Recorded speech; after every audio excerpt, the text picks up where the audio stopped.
আপুনি এই মেচিনটো লৈ যায় মাত্ৰ 5000 মান টকা দিলে ঘৰত পইচা দিব নে হয় হয় ৰাইস মিল হক যিকোনো ইন্ডাস্ট্ৰি কাৰণে 75% সাবসিডি পায় আমি 30000 টকা ডাইৰেক্ট ফ্ৰী কৰি দিম মাত্ৰ 12000 টকা দিয়ক 12000 টকা দিলে আপুনি ধুনীয়াকৈ ৰাইস মিলটা লৈ ব্যৱসায়টা আৰম্ভ কৰিব পাৰিব পৃথিৱী যেতিয়ালৈকে থাকিব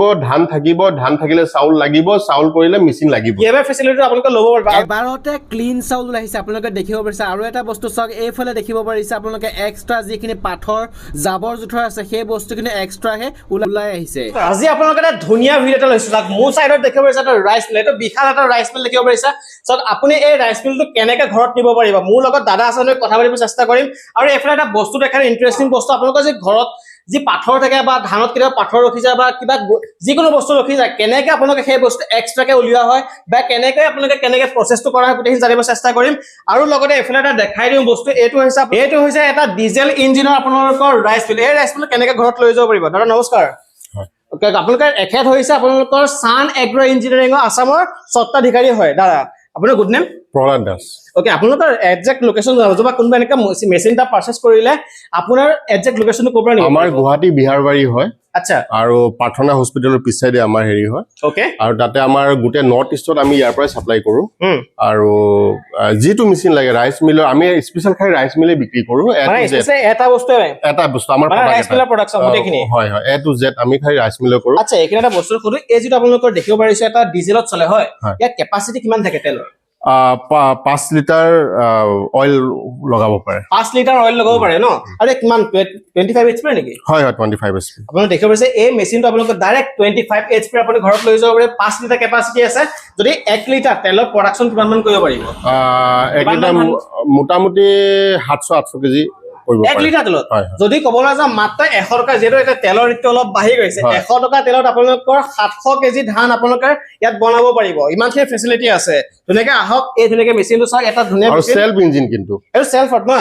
একদম ধুনীয়াকৈ সেলফত আপোনালোকে ষ্টাৰ্ট কৰি ধুনীয়াকৈ ব্যৱহাৰ কৰিব পাৰিব মোৰ মেচিনলৈ আপোনালোকৰ 2 এইচপি 3 এইচপি 4 এইচপি লাভ না ডাইৰেক্ট 25 এইচপি 1 বছৰ ওয়াৰেন্টি দিছে যদি কিবা কাৰণত যদি কেতিয়াবা বাই চান্স বেয়াটো নহয় যদি কেতিয়াবা বাই চান্স কেতিয়াবা প্ৰবলেম আহে আপুনি সেইটো সাৰ্ভিস কিমান দিনৰ আমি ঘৰতে আহি দিও আচ্ছা আৰু এটো আমি গুটে ৰাতি ফিটিং কৰিছো অল ৰাতি ফিটিং কৰিছো আৰু যিকোনো প্ৰবলেম হলে অসমৰ প্ৰথম আমি হয় সান এগ্ৰো ইঞ্জিনিয়াৰ আসাম ঘৰত আহি ফিটিং কৰি দিও ঘৰত আহি আমি সাপোৰ্ট দিও মানে আপোনালোকৰ টেকনিশিয়ান ডাইৰেক্ট ঘৰত হয় হয় প্ৰভাইড কৰে মানে আৰু আমাৰ এটা স্পেশাল কি ডিজেল ইঞ্জিনৰ মেকানিক এক্সপাৰ্টাইজ আছে আচ্ছা আৰু ৰাইস মিল ফিটিং কৰা কাৰণে এক্সপাৰ্টাইজ আছে দুটা টিম আৰু এটো ইঞ্জিনিয়াৰ পঢ়ি আহা লৰা মানে টেকনিশিয়ানটো ধুনীয়াকৈ আপোনাৰ এক্সপেৰিয়েন্স থাকা হয় হয় আমাৰ অসমৰে লৰা হয় তেওঁলোকে ডিগ্ৰী লৈ আহি এটো প্ৰবলেম সলভ কৰে মানে এক্সপেৰিয়েন্স থাকা আপোনালোকে এফলা ডিজেলৰ সেটআপটো যেনেকৈ কৰিব এজনে বা ৰাইস মিলৰ প্ৰবলেম হৈছে এটো মেচিনৰ কিবা প্ৰবলেম হলে এটো মেচিনৰ টেকনিশিয়ান বেলেগ আছে হয় আছে আচ্ছা আৰু এই ফেচিলিটি কেনেকুৱা কি আপোনালোকে ক'লে 1000 প্ৰডাকশন আছে কাৰণ এখন হৈছে অসমখন হৈছে খেতি প্ৰধান ৰাজ্য খেতি কৰিলে ধান কৰিবই লাগিব ধান বনাবই লাগিব এটা কি হল এটা সুবিধা হৈছে আপুনি বেলেগৰ মিলত গৈ লৈ আপুনি লাইন পাতি কৰিব নালাগে আপুনি নিজে এটা মেচিন আনিলে মেচিন আনাৰ লগতে আপুনি নিজে ব্যৱসায়টো ষ্টাৰ্ট কৰি লগতে মানে কি ওচৰ সুবুৰি আপুনি ব্যৱসায় এটা ধুনীয়াকৈ কৰিব আপুনি টকা উপাৰ্জন কৰিব পাৰিব আপোনাৰ ভাল সুবিধা এটা অপৰচুনিটি হিচাপে কৰক সান এগ্ৰো ইঞ্জিনিয়াৰিং লগত জড়িত হওক স্ক্ৰীনৰ ফোন নম্বৰ ওলাই আছে বা আপোনালোকে ল'ব বিচাৰে ধুনীয়াকৈ ল'ব পাৰিব এতিয়া অলপ লাইভ দেখাই দিব নেকি দেখাই দিম ওকে দেখাই দিছো এটা কেনেকুৱা মানে কি কোনটো সাইড আপোনালোকে দাদাই কলে যে আপোনালোকে এটা সাইডে পাথৰ বা খেৰ টুহৰ গুৰা গোটেইখিনি এক্সট্ৰা হলে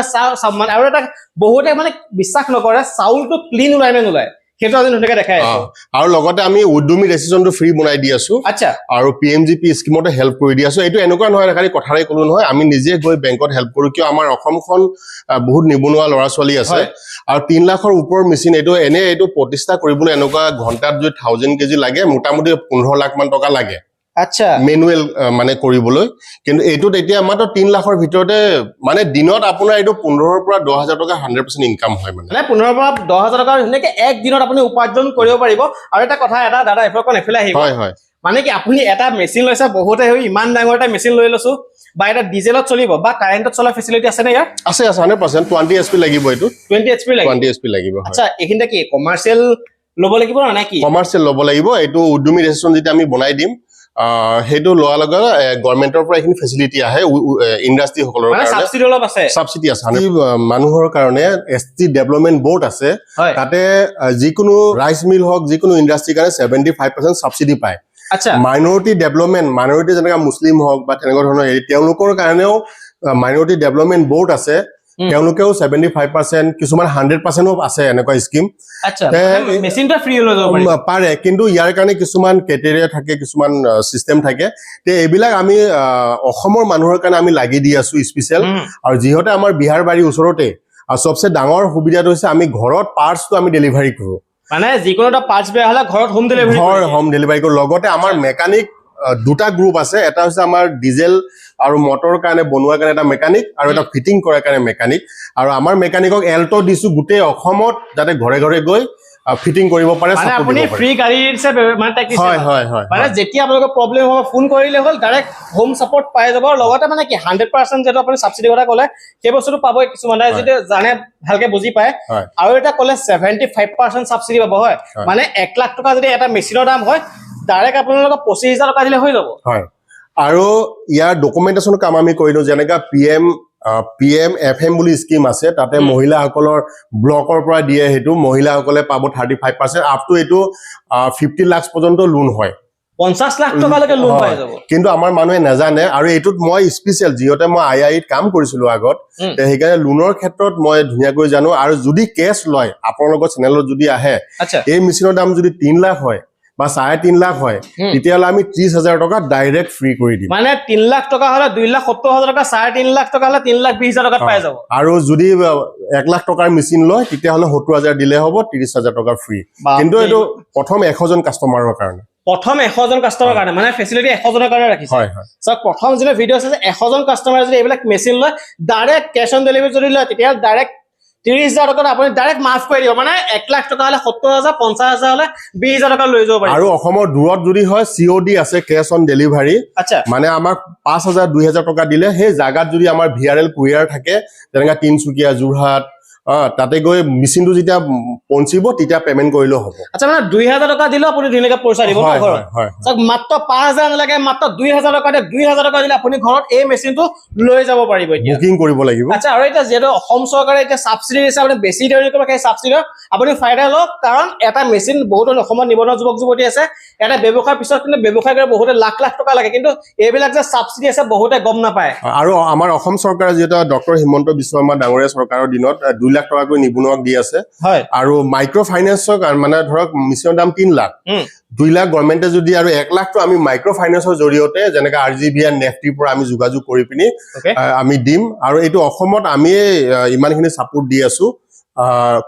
বেলেগত ট্ৰাই কৰিলেও গম পাব আৰু আমাৰ মেইন ষ্ট্ৰং পইণ্ট হৈছে সাৰ্ভিস দিয়াটো ওকে মানে তেখেতসকলে মেচিনটো সেলিং কৰে মেচিন সেলিং কৰাৰ লগতে তেখেতসকলে PMGP যিখিনি সাবসিডি আছে গোটেই সাবসিডিখিনি কৰি দিব গোটেই কাম আপুনি একো ভেজাল কৰিব নালাগে আপুনি একো ডাইৰেক্ট পইচা পেমেন্ট কৰিলে হ'ল বাকি একো কাম কৰে গোটেই কাম তেখেতসকলে কৰি আপোনালোকক সাবসিডি মেচিনটা দি দিব পাৰিব লাইভ দেখাই দিব নেকি ধুনীয়াকৈ হয় হয় এয়া চাওক এটা ডাইৰেক্ট লাইভ ঢালি আছে আপোনালোকে ধান দেখিব পাৰিছে একদম অলপ ওচৰলৈ লৈ আহে ক্লোজ না একদম ধান ঢালি দিছে এফালে ধুনীয়াকৈ মেচিন ষ্টাৰ্ট কৰি দিলে আপোনালোকৰ ধুনীয়া ক্লিন এণ্ড ধুনীয়াকৈ চাউল ওলাই যাব এইয়া পাথৰ দিছো আপোনাৰ হাততে পাথৰ দিয়ক এটো দেখিব পাৰিছে আৰু এটো খেৰ লেটাৰা দিয়ক এটো লেটাৰা এটা ঢালি দিয়ক এটা দি দিও ন হয় মানে কি বস্তুটো এক্সট্ৰা হলাবটো একদম ঢালি দিছো একদম ঢালি দিছে একদম মিক্স